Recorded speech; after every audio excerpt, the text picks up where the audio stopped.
This is speech number 8. Get comfortable with visual aids. Elisabeth's home, Heimat, are in the Bavarian Alps. As long as she can remember, nature was her teacher, her refuge, her church, and her source of aliveness. When life threw challenges at her, as it does, she would sooner or later find herself on top of a mountain, in the woods, or on a mountain lake. She has been living in the United States now for 26 years. Last fall, she and her husband spent 3 weeks walking the grounds of her upbringing. It turned out to be a remarkable, reflective time. A fantastic opportunity to transition into empty nesters. She will share a glimpse of the meditation trail they walked with you this morning. The title of her speech is Walking Your Path. The objectives are: select visual aids which are appropriate for your message and the audience. Use visual aids correctly and with ease. The time of the speech is 5 to 7 minutes. Let's welcome Elisabeth.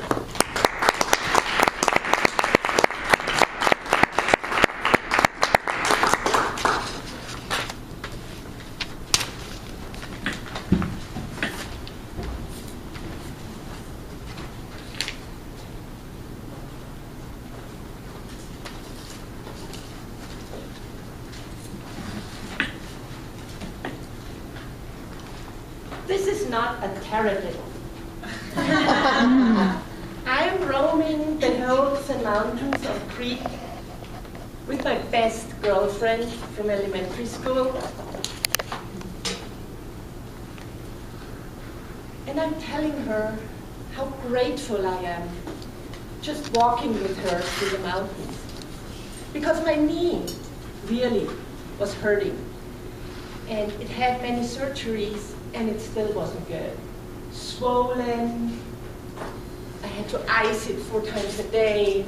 It was really inflamed, and I was in pain. I was really in pain.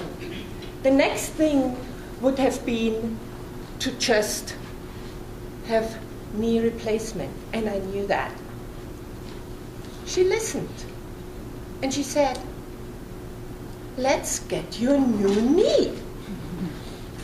And you know how it is when you have a girlfriend you have done all those things with as little kids. You don't think anything is impossible. So I'm like, okay. So we walk over the hill, down into a valley, and here it is, around the corner, a little chapel. We walk in, and there is this saint, surrounded by any body part you can imagine. I mean, there were even husbands there, there were wives there, or if you really desperately couldn't have a baby, you could pick up a little baby. Or if you needed healing for your animal, you picked up an animal. So I picked up and found my right knee. I put a coin into the box, I lit the candle, and we stood there, silent. I slipped the little knee, which was on a metal plate, in my pocket, and walked out. I took it home. It was on my little shelf in my studio for about 4 years, and then I slipped it into my pocket again. My husband and I were going to go on a meditation trail in Europe, in the Bavarian Alps. So, we were walking, and believe it or not, I came to that church, which was famous for pilgrimages from all over the world to ask for healings. So there were thank you notes and little gifts and all sorts of things on 2 huge altars spread out. And me being so grateful to be able to walk for 7 days in a row, I put my hand in my pocket and put the little knee between all the gifts which was already there.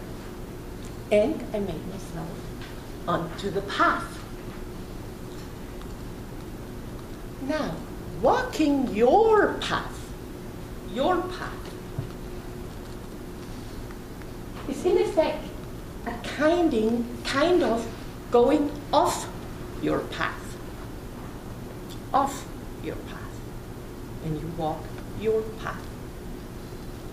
So I will demonstrate just a taste or a glimpse of this journey by showing you some pictures of the journey and accompany it by a poem called Lost, which is an old and Native American story. And we will walk together. Lost. Stand still. The trees ahead and bushes beside you are not lost. Wherever you are is called here. Here.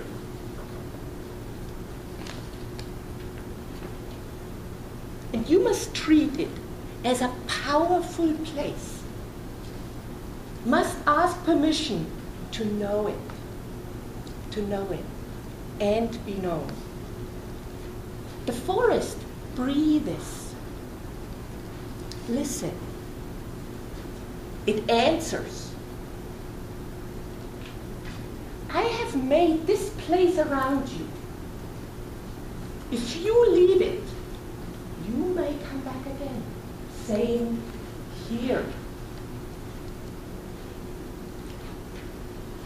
No two trees are the same to raven.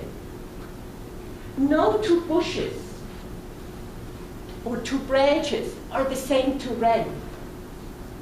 If what a tree or a bush does is lost on you, you're surely lost. Surely lost. Stand still. The forest knows where you are. Where you are. You must let it find you. Let it. Let it find you.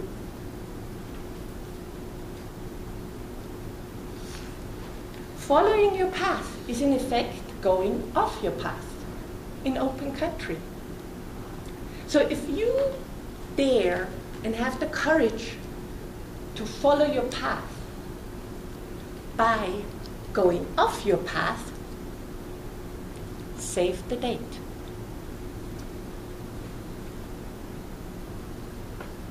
Mr. Toastmaster.